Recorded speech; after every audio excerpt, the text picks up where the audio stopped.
We put all our rigs through the Ramp Travel Index test. The RTI test measures flex and spits out a number that quantifies how much a rig will articulate. The higher the number, the flexier a machine is. We use this test as a good bellwether of how well a machine will perform out in the rocks. So we brought out the most expensive Can-Am Maverick R and the least expensive Can-Am Maverick X3 to see how they do on the ramp. Generally, big, fast UTVs like this don't score that well. Folks find that surprising given their all-powerful off-road image, but if you stop and think about it, it makes sense. These rigs are set up for high-speed stability on open trails. They've got beefy control arms and sway bars. All of those things rob flex. But the Maverick R features Can-Am's tall knuckle suspension, which adds stability and travel to the front end. But all that capability comes with a price, and that's why we've brought out the Maverick X3 DS. At $21,999, it is the cheapest X3 on sale. But it's still plenty capable with 135 horsepower from a turbocharged Rotax triple, a 64-inch wide track, and 20 inches of suspension travel from Fox piggyback shocks. It's a proper sport machine. So Aaron, what do you think? Do you think the tall knuckle design gives you extra flex and capability? If you've seen footage of Kyle Chaney at King of the Hammers this year, signs point to yes. It's true. But I want to know how close that 22 grand will get you to the top. There's only one way to find out.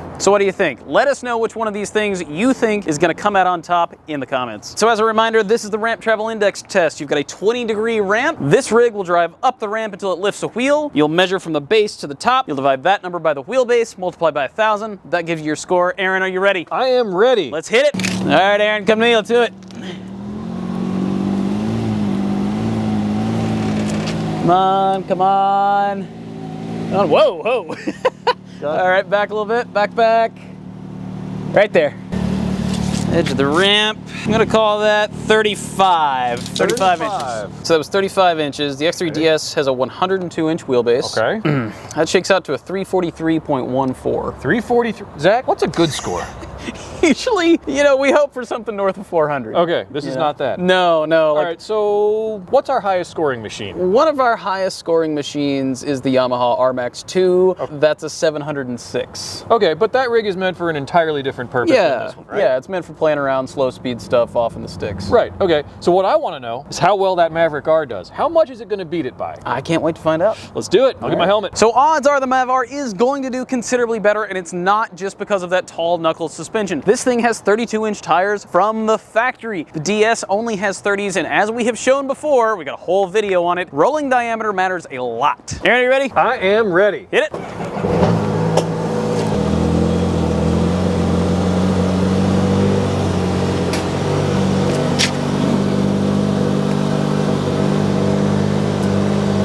Looking good, come on. Holy crap. Up. Back just a, whoop.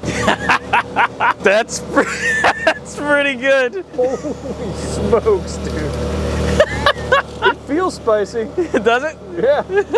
I mean, it feels stable, but it feels like a lot of angle. And we're gonna call that 65 and a half. All right, back her off there. All right, 65 and a half. It's got a 108 wheel. 606.48. Okay, so that is very good. We went from bottom of the heap to top of the heap. Okay, get what you pay for, I guess. Yeah, I guess so. Okay, so here's the interesting part. Right. It did not clear the Turbo R. So we had a Turbo R Ultimate Dynamic 635. It did beat the Pro R considerably. Really? Yeah, the Pro R that we tested got a 444.98. Wow. Okay. So we're not just imagining things when we say this thing feels considerably flexier. Yeah, and I gotta say, it felt remarkably stable on the ramp. Sometimes that's a little scary, and it wasn't. I think if they keep this up, we're gonna need a longer ramp. Yeah. So that's it for our RTI ramp battle between the Maverick R and the Maverick X3 DS. What do you think? Does the Maverick R's extra flex make it worth the extra cash? Or does the DS's bargain basement price outweigh the fact that it's not that flexy? Let us know in the comments. Be sure to check us out over at utvdriver.com 5 days a week for news, reviews, and buyer's guides, and then head over to social media. We're on Facebook, Instagram, and TikTok 7 days a week. Catch all the nonsense we're doing here in the shop, and we'll see you there.